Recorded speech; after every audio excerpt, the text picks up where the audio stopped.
اعوذ باللہ من الشیطان الرجیم بسم اللہ الرحمن الرحیم الحمد للہ رب العالمین والصلاة والسلام علی اشرف الانبیاء والمرسلین وآلہ الطیبین الطاہرین اعوذ باللہ من الشیطان الرجیم حتی اذا اخذنا مترفیہم بالعذاب اذا هم یجأرون لا تجأروا اليوم انکم منا لا تنصرون۔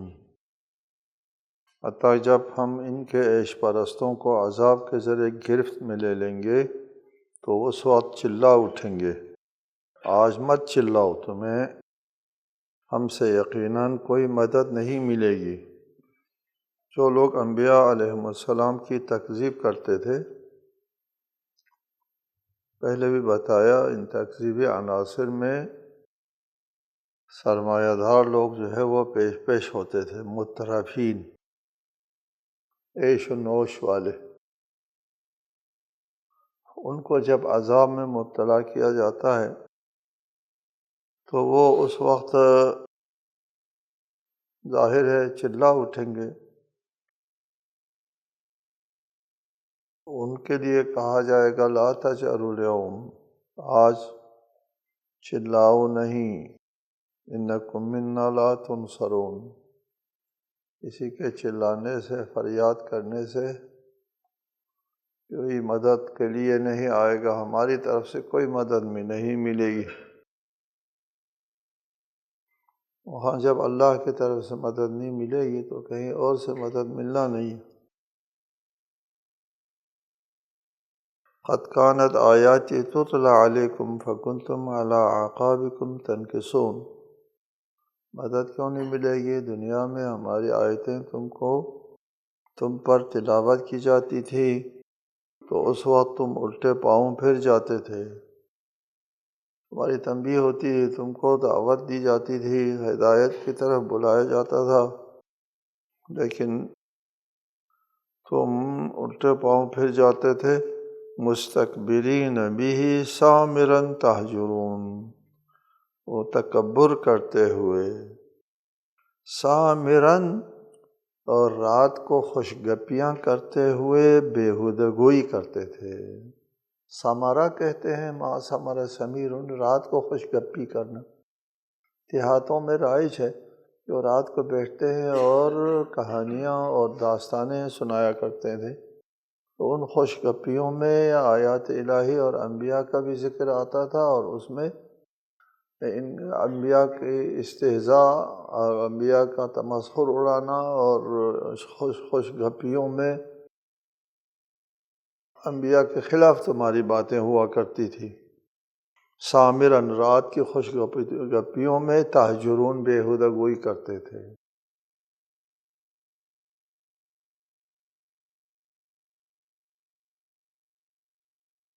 افلم یدبروا القول ام جاءہم ما لم یأت آباءہم الاولین۔ ان لوگوں نے جو منہ موڑا تکذیب کی انبیاء کو تکذیب کرنے کی چند ایک صورتیں قابل تصور ہیں۔ پہلی صورت یہ ہے، کیا انہوں نے اس کلام پر غور نہیں کیا، یا ان لوگوں کے پاس کوئی ایسی بات آئی ہے جو ان کے پاس پہلے باپ دادا کے پاس نہیں آئی تھی؟ پہلی بات تو یہ ہے کہ انہوں نے آیات الہی کے پر اصلا غور کرنے کی بھی زحمت گوارا نہیں کی، اس کو قابل توجہ تک نہیں سمجھا گیا۔ ہوتا ہے بہت ساری باتیں اپنی جگہ بہت اہم ہوتا ہے، لیکن توجہ نہ کرنے کی وجہ سے، اس کو اہمیت نہ دینے کی وجہ سے، قابل توجہ نہ سمجھنے کی وجہ سے اصلاً اس کی طرف مڑ کے نہیں دیکھتا، غور کرنا، فکر کرنا کو دور کی بات، اس وجہ سے حق ان کے اوپر نہیں کھلتا۔ ام جاءہم، اور یہ ہے کہ یہ استفہام انکاری ہے کہ غور و تدبر جب بھی کوئی مسئلہ پیش ہوتا ہے تو کرنا چاہیے کہ یہ حق ہے، غلط ہے، صحیح ہے، نہیں کرتے۔ ام جاءہم ما لم یأت آباءہم الاولین، یا کوئی پہلے بار رسول آئے ہیں جن کے پاس کہ ان کے باپ داداؤں کی طرف جو ہے کوئی رسول نہیں بھیجا گیا تھا۔ یہ کہہ دے کہ جو کبھی کوئی رسول آیا نہیں، یہ اچانک یہ کہاں سے رسول آ گیا؟ کوئی اس قسم کی پہلے مثال قائم نہیں ہے، کوئی نظیر نہیں ہے کہ اللہ کی طرف سے کوئی رسول آیا ہو اس وجہ سے وہ رد کر سکتے ہو، یہ بھی نہیں ہے، پہلے بھی بہت سے رسول آئے ہیں۔ ام لم یعرفوا رسولہم فہم لہ منکرون، یا انہوں نے اپنے رسول کو پہچانا ہی نہیں جس کی وجہ سے وہ اس سے منکر ہو گئے ہیں کہ یہ رسول کہاں سے آ گیا، ہم تو پہلے ان کو جانتے ہی نہیں ہیں، کس قسم کا بندہ ہے، یہ تمہارے درمیان رہے ہیں، تم ان کو امین کہتے تھے، صادق کہتے تھے۔ رسول نے فرمایا کہ میں ایک زندگی تمہارے درمیان گزار چکا ہوں، اور تم وہ ایک جانی پہچانی ذات شخصیت جو ہے وہ تمہارے پاس جو ہے رسالت اللہ کی طرف سے رسالت لے کر آئے ہیں۔ ام یقولون بہ جنۃ، یا تیسری صورت یہ ہے، چوتھی صورت یہ ہے کہ وہ کہیں کہ یہ تو دیوانہ ہے، دیوانہ کی کوئی پیروی نہیں کی جاتی، دیوانہ بھی نہیں ہے۔ بل جاءہم بالحق، بلکہ یہ حق اور حقیقت لے کر کے تمہاری طرف آیا ہے۔ وَأَكْثَرُهُمْ لِلْحَقِّ كَارِهُونَ، اور اکثر لوگ جو ہے وہ حق کے ساتھ کراہت رکھتے ہیں، نفرت رکھتے ہیں، حق تلخ ہوا کرتا ہے۔ وَلَوِ اتَّبَعَ الْحَقُّ أَهْوَاءَهُمْ لَفَسَدَتِ السَّمَاوَاتُ وَالْأَرْضُ وَمَنْ فِيهِنَّ بَلْ أَتَيْنَاهُمْ بِذِكْرِهِمْ فَهُمْ عَنْ ذِكْرِهِمْ مُعْرِضُونَ، اور اگر حق ان لوگوں کے خواہشات کے مطابق چلتا تو آسمان اور زمین اور جو کچھ ان میں ہے سب تباہ ہو جاتے، بلکہ ہم تو ان کے پاس خود ان کی اپنی نصیحت لائے ہیں اور وہ اپنی نصیحت سے منہ موڑتے ہیں۔ کہتے ہیں کہ حق کا کام جو ہے، پہلے بھی آپ کو بتایا حق کس کو کہتے ہیں، امر واقع کو کہتے ہیں۔ حق الشیء اذا ثبت، واقع نفس الامری کو حق کہتے ہیں۔ حق کے مقابلے میں باطل ہوتا ہے، باطل یعنی جس کا وجود نہیں ہے، وہ باطل ہے، جس کا وجود ہے وہ حق ہے۔ آپ جو بات کرتے ہیں، آپ کی بات واقع کے حق کے مطابق ہے تو آپ کی بات کو سچی بات کہتے ہیں، آپ سچ ہیں، اور واقع کے مطابق نہیں ہے تو اس کو جھوٹ کہتے ہیں۔ حق لے کر آئے ہیں، حقیقت لے کر آئے ہیں، ایک امر واقع کی طرف بلا رہے ہیں، کسی واہمے کی طرف نہیں، کسی خیال اور وہم کی طرف نہیں، یہ حق لے کر کے آئے ہیں۔ جی، بل جاءہم بالحق وَلَوِ اتَّبَعَ الْحَقُّ أَهْوَاءَهُمْ لَفَسَدَتِ السَّمَاوَاتُ وَالْأَرْضُ، اگر حق لوگوں کی خواہشات کی پیروی کرے تو پھر حق نہیں رہتا، حق کو وجود بھی نہیں، وہ وجود نہیں رہتا۔ حق کا مطلب جو ہے وہ حقیقت ہے اور ثابت، اور لوگوں کے خواہشات کا مطلب جو ہے وہ ایک غیر حقیقی چیز ہے۔ اگر حق جو ہے وہ باطل کا ساتھ دے، یعنی حق وجود عدم کا ساتھ دے، ہستی نیستی کا ساتھ دے، تو پھر وہ ہستی نہیں رہتی، لفسدت۔ ہستی نیستی کا ساتھ نہیں دے سکتا، حق خواہشات کا ساتھ نہیں دے سکتا۔ خواہشات جو ہے واہمہ ہے، ہواء منصور ہے، وہ ایک غیر حقیقی چیز ہے۔ اگر حق نے یعنی واقع نے لوگوں کے خواہشات کی پیروی کی تو پھر یہ زمان، یہ آسمان اور یہ زمین اور ان کے درمیان جو کچھ ہے، کل کائنات جو ہے وہ اس کے وجود جو ہے وہ ناپید ہو جائے، فاسد ہو جائے، اس کے وجود کا کوئی حق حاصل نہیں ہے، اس لیے کہ عبث ہو جائے گا، غیر حقیقی چیز ہو جائے گی۔ حق اگر باطل کا ساتھ دے، خواہشات کا ساتھ دے، ہستی نیستی کا ساتھ دے، بود نابودی کا ساتھ دے، نہیں ہو سکتا۔ لفسدت السماوات والارض، آسمان اور زمین فاسد ہو جائے گا۔ فاسد ہو جانے کا مطلب یہ ہے یا تو حق یعنی ہستی، ناحق خواہشات ناحق کا ساتھ میں نہیں ہو سکتا، ہستی نشتی حق اور باطل کا ساتھ دے دے اور اپنی بوت اور ہستی اور حقیقت کو غیر حقیقی کے ساتھ ملائیں تو پھر غیر حقیقی ہو جائے گا، لفسد۔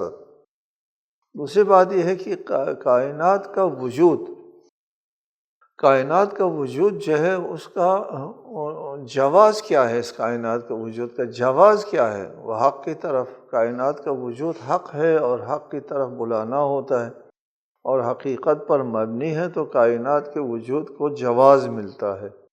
اور اگر کائنات کا وجود جو ہے وہ حق کے لیے نہیں ہے، حق پر مبنی نہیں ہے، تو پھر اس کائنات کو وجود کا حق نہیں حاصل ہوتا، لفظت۔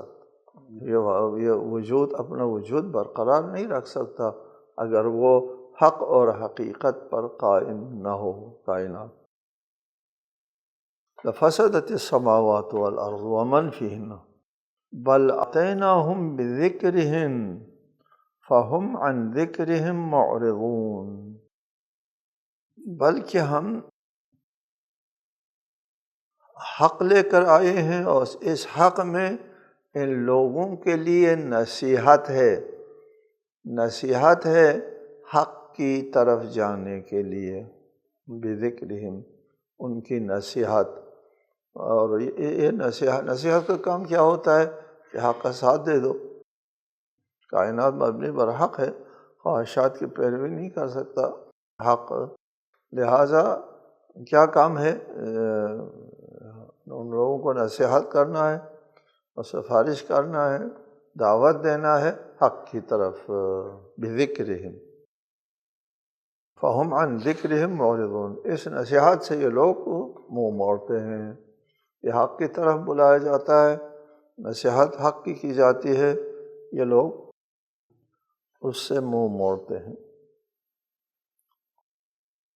ام تسألہم خرجا فخراج ربک خیر وہو خیر الرازقین، یا کیا آپ ان سے کوئی خراج مانگتے ہیں؟ ہرگز نہیں، کیونکہ آپ کے رب کا دیا ہوا سب سے بہتر ہے اور وہی بہترین رازق ہے۔ یا ان لوگوں کے منہ موڑنے کی وجہ یہ ہے کہ آپ نے ان کے اوپر بھاری بھرکم کوئی مالیات لگایا ہے، ٹیکس لگایا ہے، خراج لگایا ہے، اس کو وہ برداشت نہیں کر سکتے، اس لیے وہ آپ کی دعوت کو ٹھکرا دیتے ہیں کہ کہیں یہ مالیات دینا نہ پڑے، ٹیکس دینا نہ پڑے۔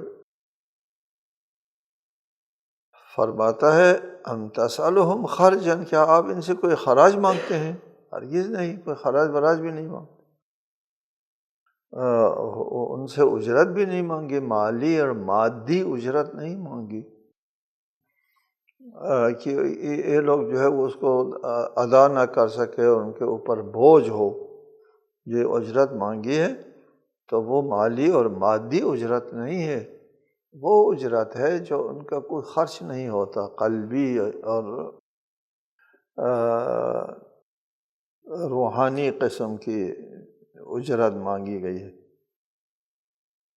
ام تسألہم خرجا فخراج ربک خیر وہو خیر الرازقین، آپ کے رب کا دیا ہوا بہت بہتر ہے ان لوگوں کے پاس جو خراج ہے اس سے، کہ اللہ کے پاس بہت ہے۔ وَلِلَّهِ خَزَائِنُ السَّمَاوَاتِ وَالْأَرْضِ، اللہ اور اس کے رسول ان لوگوں کا محتاج نہیں ہوتا کہ ان سے خراج مانگے، وہ بھی نہیں مانگتے۔ وہ خیر الرازقین، وہ خود بہترین رزق دینے والا ہے، بہترین رازق اللہ تعالیٰ ہے۔ آپ کو پہلے بھی بتایا بہت متعدد جگہوں پر کہ خالق، رازق اور مالک، یہ جو ہے وہ ایک ہوتا ہے بذات خود خالق ہوتا ہے جو عدم سے وجود میں لانے والا، اور بذات خود مالک ہوتا ہے، کسی نے مالک نہیں بنایا۔ بذات خود رازق ہوتا ہے، کسی کے ذریعے رزق نہیں دیتا، خود اس کے اپنے پلے سے دیتا ہے۔ اگر ہم کسی کو رزق دیتے ہیں تو پھر ہمارے پاس سے نہیں، اللہ کا دیا ہوا دیتے ہیں۔ اگر ہم کسی کا مالک ہے، اللہ نے ہم کو مالک بنایا تو مالک بنتے ہیں۔ تو اس قسم کے جو دوسروں کے محتاج جو رزق دینے والے لوگ ہوتے ہیں، ان میں اللہ تعالیٰ بہترین رازق ہے، اس لیے کہ وہ اپنے پاس سے دیتا ہے، کسی کا دیا ہوا نہیں دیتا، خیر یہاں ہے۔ پھر ہم جب رزق دیتے ہیں تو ہم جو مال دوسروں کو دیتے ہیں اس سے ہمارا مال کم ہو جاتا ہے، اللہ کا ایسا نہیں، اللہ کا رزق دیتا ہے تو ان کے خزانے میں کوئی کمی نہیں آتی۔ ہم جو رزق دیتے ہیں اس رزق کے ہم خود محتاج بھی ہوتے ہیں، اللہ تعالیٰ ایسا نہیں کہ جو رزق دیتا ہے اللہ تعالیٰ، اس رزق کے اللہ تعالیٰ خود محتاج بھی نہیں ہے، لہٰذا بہترین رازق اللہ ہوئے دوسرے لوگوں کے رازقوں کے مقابلے میں۔ وَإِنَّكَ لَتَدْعُوهُمْ إِلَىٰ صِرَاطٍ مُّسْتَقِيمٍ، اور آپ تو انہیں صراط مستقیم کی دعوت دیتے ہیں۔ یہاں پھر تاکیدی ہے کہ حق کی طرف بلاتے ہیں آپ، صراط مستقیم کی طرف بلاتے ہیں آپ، ان کے اوپر کوئی مادی بوجھ نہیں ڈالتے ہیں، اس کے باوجود یہ لوگ تسلیم نہیں کرتے۔ وَإِنَّ الَّذِينَ لَا يُؤْمِنُونَ بِالْآخِرَةِ عَنِ الصِّرَاطِ لَنَاكِبُونَ، اور جو لوگ آخرت پر ایمان نہیں رکھتے وہ راستے سے منحرف ہو جاتے ہیں۔ یہ راستہ کیا ہے؟ وہ جنت جانے والا راستہ، اللہ تعالیٰ کی طرف جانے والا راستہ، اللہ کی خوشنودی حاصل کرنے کا جو راستہ ہوتا ہے اس سے منحرف ہوتے ہیں۔ اس سے منحرف ہونے کے بعد دوسرا راستہ جہنم کی طرف ہے، اللہ کے غضب کی طرف۔ وَلَوْ رَحِمْنَاهُمْ وَكَشَفْنَا مَا بِهِم مِّن ضُرٍّ لَّلَجُّوا فِي طُغْيَانِهِمْ يَعْمَهُونَ، اور اگر ہم ان پر رحم کر دیں اور انہیں جو تکلیف لاحق ہے اسے دور کر بھی دیں، پھر بھی یہ لوگ اپنی سرکشی میں برابر بہکتے جائیں گے۔ جی، وَلَوْ رَحِمْنَاهُمْ، ان کے اوپر کوئی مصیبت آتی ہے، کوئی آفت آتی ہے، اس وقت یہ لوگ اللہ کی طرف رجوع کرتے ہیں، اور اگر ہم ان کے اوپر رحم کر لیں، وَكَشَفْنَا مَا بِهِم مِّن ضُرٍّ، ان پر جو تکلیف ہے لاحق ہے اس کو ہم دور بھی کر دیں، اور دور کرنے کے بعد پھر وہی سرکشی میں یہ لوگ آ جائیں گے، پہلے والی صورتحال میں کوئی فرق نہیں آئے گا۔ یہ بات قرآن نے قراراً متعدد جگہوں پر ذکر کیا ہے کہ انسان کے اوپر جب آفت آتی ہے، مصیبت آتی ہے، خطرے سے دوچار ہو جاتا ہے، تو اس وقت انسان کا جو ضمیر ہوتا ہے، ضمیر جو مفادات اور خواہشات اور بری تربیت وغیرہ کی وجہ سے اس کی آواز دبی ہوئی ہے، ضمیر کی آواز، وہ ضمیر جو ہے وہ بیدار ہو جاتا ہے۔ اس لیے کہ جب انسان اضطراری حالت میں آتا ہے، اضطراری حالت میں آنے کی صورت میں یہ جو دباؤ ہے، معاشرے کا دباؤ، مفادات کا دباؤ، بری تربیت کا وغیرہ، وہ سب ہٹ جاتے ہیں، انسان کی ضمیر کے اوپر سے ہٹ جاتے ہیں، اور اب یہ ضمیر آتا ہے اور اس کا خدا سامنے، پھر وہ اپنے رب کی طرف جو ہے وہ متوجہ ہوتا ہے اور رب کو پکارتے ہیں۔ لیکن جب اللہ تعالیٰ ان کی مشکل دور کر دیتا ہے اور پھر وہ آزاد پھرنا شروع کرتا ہے پہلے کی طرح، کوئی فرق نہیں ہے، کبھی اللہ کو پکارا بھی تھا یاد نہیں رہتا۔ لَلَجُّوا فِي طُغْيَانِهِمْ يَعْمَهُونَ وَلَقَدْ أَخَذْنَاهُمْ بِالْعَذَابِ فَمَا اسْتَكَانُوا لِرَبِّهِمْ وَمَا يَتَضَرَّعُونَ، اور ہم نے تو انہیں اپنے عذاب کی گرفت میں لے لیا تھا، لیکن پھر بھی انہوں نے اپنے رب سے نہ عاجزی کا اظہار کیا نہ زاری کی۔ دیکھیں، کچھ لوگ تو ایسے بھی ہیں کہ جن کو ہم نے اخذناہم بالعذاب، عذاب میں مبتلا کیا بھی تھا۔ عام طور پر تو یہ ہوتا ہے کہ انسان جب عذاب میں مبتلا ہوتا ہے، کسی حادثے سے دچار ہوتا ہے، تو ان کے ضمیر کے اوپر جو پردہ تھا وہ پردہ ہٹ جاتا ہے، اور ضمیر جو ہے وہ اللہ تعالیٰ کی بارگاہ میں حاضر ہو جاتا ہے اور دعا کرنا، گڑ گڑانا شروع کر دیتا ہے۔ لیکن یہ لوگ جو ہے وہ عذاب کے وقت بھی اللہ کے بارگاہ میں حاضر نہیں ہوتے، یعنی ان کے ضمیر اس قدر مردہ ہے کہ وہ بیداری کے لیے بھی اہل نہیں۔ وَلَقَدْ أَخَذْنَاهُمْ بِالْعَذَابِ فَمَا اسْتَكَانُوا لِرَبِّهِمْ، ہم نے ان کو عذاب میں مبتلا کر بھی دیا، پھر بھی وہ اپنے رب سے عاجزی کا اظہار نہ کیا، وَمَا يَتَضَرَّعُونَ، نہ زاری کی۔ یعنی یہ انتہائی سنگین صورتحال کا بیان ہے کہ وہ اللہ تعالیٰ کی بارگاہ میں عذاب کی صورت میں بھی حاضر نہیں ہوتے، ان کے ضمیر جو ہے وہ کبھی بیدار نہیں ہوتے، یعنی اس اہل نہیں کہ ان کا ضمیر جو ہے وہ بیدار ہو جائے دنیا میں۔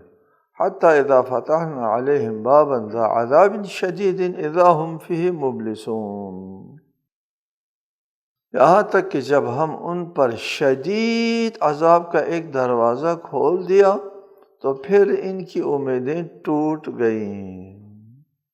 دیکھیں، عذاب ہم نے دیا تو پھر ان کا ضمیر وجدان جو ہے وہ بیدار نہیں ہوا، شدید عذاب میں جب ڈالا تو پھر نا امید، ان کی امیدیں ٹوٹ گئی، یعنی یہ پھر بھی امید اللہ سے رجا اور امید کے مرحلے میں آنے کی نوبت نہیں آئی، یا بالکل ضمیر بیدار نہیں ہوتا ہے، اور جب بیدار ہوتا ہے تو وہ بیداری کس حالت میں بیداری آتی ہے؟ یہ یأس و نا امیدی کے حالت میں، جب وہ بیدار ہوتے ہیں تو دیکھتے ہیں کہ اب کوئی راستہ نہیں، نا امید ہو جاتے ہیں۔ اس حد تک ان کے دل جو ہے وہ قساوت قلبی میں مبتلا ہے۔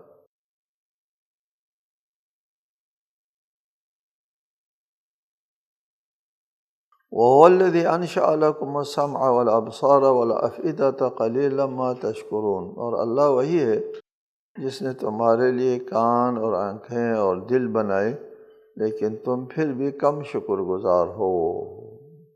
یہ انشأ لکم السمع، اللہ نے تم کو سماعت کی قوت عنایت کی، یہ بہت بڑی نعمت ہے کہ سماعت چھن جانے پہ پتہ چلتا ہے کہ یہ کتنی بڑی نعمت تھی۔ والابصار، اور آنکھوں سے اب رؤیت ہوتی ہے، ایک کائنات جو ہے وہ سمٹ کر کے ہماری آنکھوں میں آ جاتی۔ والافئدۃ، اور دل سے مراد پہلے بھی بتایا آپ کو کہ فکر ہے، عقل، سوچ، عقل بھی عنایت فرمائی۔ قلیلا ما تشکرون، تم کم شکر گزار ہو۔ یہ تمام نعمتیں اللہ تعالیٰ نے تم کو عنایت کی ہے، ایک عقل دی ہے، اور پھر عقل کو استعمال کرنے کے لیے اوزار دیے ہیں۔ ان اوزار میں سب سے اہم جو اوزار ہے وہ سمعی و بصری اوزار ہے، سمعی و بصری۔ انسان باہر کی دنیا سے مربوط ہوتا ہے، مسموعات سے مربوط ہوتا ہے قوت سمع کے ذریعے، مبصرات سے مربوط ہوتا ہے قوت بصارت کے ذریعے۔ یہ قوت بصارت اور قوت سماعت جو ہے یہ دو اہم ترین ذریعہ ہے بیرونی دنیا، بیرونی عالم سے انسان کو، عقل کو، والافئدہ، عقل کو رابطہ قائم کرنے کے لیے۔ اگر انسان کی روح جب تک اس جسم کے قالب کے اندر ہے، یہ روح محتاج ہے بیرونی دنیا کو سمجھنے کے لیے، یہ سمعی اور بصری حواس خمسہ کا محتاج ہے۔ حواس خمسہ کے بغیر روح براہ راست اس دنیا کو درک نہیں کر سکتی، بیرونی کائنات کو درک نہیں کر سکتی۔ اس میں مقولہ ہے مشہور، من فقد حسا فقد علم، جس کے پاس حواس خمسہ میں سے ایک حس نہیں ہے، اس سے متعلق علم بھی اس کے پاس نہیں ہے، اس لیے کہ اس کے علم کے ذرائع جو ہے وہی حواس خمسہ ہے۔ حواس خمسہ کے ذریعے دماغ میں معلومات چلے جاتے ہیں، اور دماغ جو ہے وہ ان کو اپنے اندر جمع کرتے ہیں، پھر اس کے بعد عقل کا کام ہوتا ہے ان پر کام کرنا۔ بیرونی دنیا سے سمعی و بصری ذریعے سے عقل کے پاس جو چیزیں آئی ہیں ان کو ان کے اوپر جو کام کرنا ہوتا ہے، سمجھنا ہوتا ہے، اور ان کے ارزیابی کہتے ہیں، ان کے پر تحقیق کرنا ہوتا ہے، وہ عقل کا کام ہے۔ حواس خمسہ کا کام ہے کہ بیرونی معلومات جو ہے وہ عقل کے پاس جمع کر کے دے دیں، پھر عقل ان کے اوپر کام کرتی ہے۔ قلیلا ما تشکرون، تم شکر کم ہی شکر گزار ہو کہ یہ نعمتیں اللہ تعالیٰ نے تم کو عنایت فرمائی ہے، اس کے باوجود تم اللہ کی ان نعمتوں کی قدر نہیں کرتے ہو، نہ اپنے بینائی کی قدر کرتے ہو، نہ اپنے سمیع بصری کی۔ دنیا میں جو ذریعہ تعلیم ہے، ابتدائی جو ذریعہ تعلیم ہوتا ہے وہ سمعی اور بصری ذریعہ تعلیم ہوتا ہے۔ سمع اور بصر سے ہٹ کے کوئی ذریعہ تعلیم نہیں ہوتا ہے، یا آپ کو دکھایا جاتا ہے یا آپ کو سنایا جاتا ہے، یہی ذریعہ تعلیم ہے۔ البتہ جو بینائی کی طاقت نہیں رکھتے، ان کے لیے قوت لامسہ، چھو کر کے جو سمجھنا ہوتا ہے، اس کا وہ ذریعہ استعمال کیا جاتا ہے، قوت لامسہ۔ اگر یہ دونوں چیزیں سمع و بصر نہیں ہیں تو پھر قوت لامسہ سے کام لیا جاتا ہے، اس کے ذریعے معلومات باہر کی دنیا سے اندر جاتی ہیں، لیکن لامسہ کے ذریعے اس طرح معلومات نہیں جاتی جس طرح سمعی اور بصری ذریعے سے آتا ہے۔ وَهُوَ الَّذِي ذَرَأَكُمْ فِي الْأَرْضِ وَإِلَيْهِ تُحْشَرُونَ، اللہ ہی کی ذات وہ ہے جس نے تمہیں زمین میں پیدا کیا اور اسی کی طرف تم کو جمع کیا جانا ہے۔ اور اللہ کی ذات ہے جس نے تم کو زمین میں پیدا کیا۔ چونکہ مشرکین جو ہے وہ اس بات کے قائل تھے کہ اللہ تعالیٰ ہی خالق ہے، تو یہاں پر مشرکین کے اپنے مسلمات سے استدلال ہو رہا ہے کہ تم بتوں کے پاس کیا لینے جاتے ہو، تم کو جس نے خلق کیا ہے وہ اللہ تعالیٰ کی ذات ہے۔ وَهُوَ الَّذِي ذَرَأَكُمْ فِي الْأَرْضِ، اس زمین میں تم کو خلق کر کے زمین میں تم کو آباد کیا ہے، وہ اللہ تعالیٰ کی ذات ہے۔ تو عبادت اور بندگی اس اللہ کی ہونا چاہیے جس نے تم کو خلق کیا ہے، جس کا تم خود بھی اعتراف کرتے ہو کہ ہمارا خالق اللہ ہے۔ تو خالق جب اللہ ہے تو پھر اسی کی بندگی کرو۔ وَإِلَيْهِ تُحْشَرُونَ، اور کل قیامت کے دن اسی کے پاس تم کو جمع کیا جائے گا، تمہارا حشر و نشر بھی اللہ تعالیٰ کے سامنے ہوگا۔ وہ مشرکین جو ہے وہ اس کو نہیں مانتے تھے کہ حشر نشر ہوگا، قیامت ہے اور دوسری زندگی ہے، اس کو وہ نہیں مانتے، لیکن استدلال ہوا ہے کہ چونکہ اللہ تعالیٰ خالق ہے تمہارا، تم کو خلق کرنے والا بنانے والا اللہ تعالیٰ کی ذات ہے، وہی ذات جو تم کو بنا سکتی ہے تم کو اپنے پاس جمع بھی کر سکتے ہو۔ وَإِلَيْهِ تُحْشَرُونَ وَهُوَ الَّذِي يُحْيِي وَيُمِيتُ وَلَهُ اخْتِلَافُ اللَّيْلِ وَالنَّهَارِ أَفَلَا تَعْقِلُونَ، تدبیر سے استدلال ہے کہ اللہ تعالیٰ کی ذات ہے جو زندگی دیتا ہے اور موت دیتا ہے، اور اسی کے قبضے قدرت میں شب و روز کا آنا جانا ہے، تو کیا تم عقل سے کام نہیں لیتے؟ تمہاری تدبیر حیات کس کے ہاتھ میں ہے؟ اس ذات کے ہاتھ میں ہے جس کے قبضے میں ان شب و روز کا آنا جانا ہے۔ شب و روز کا آنے جانے میں تمہاری زندگی ہے، تمہارے حیات کی ضمانت ہے، وہی تمہاری زندگی کے لیے مدبر و ضامن ہے، بس اسی کی عبادت کرنا چاہیے۔ السلام علیکم ورحمۃ اللہ وبرکاتہ۔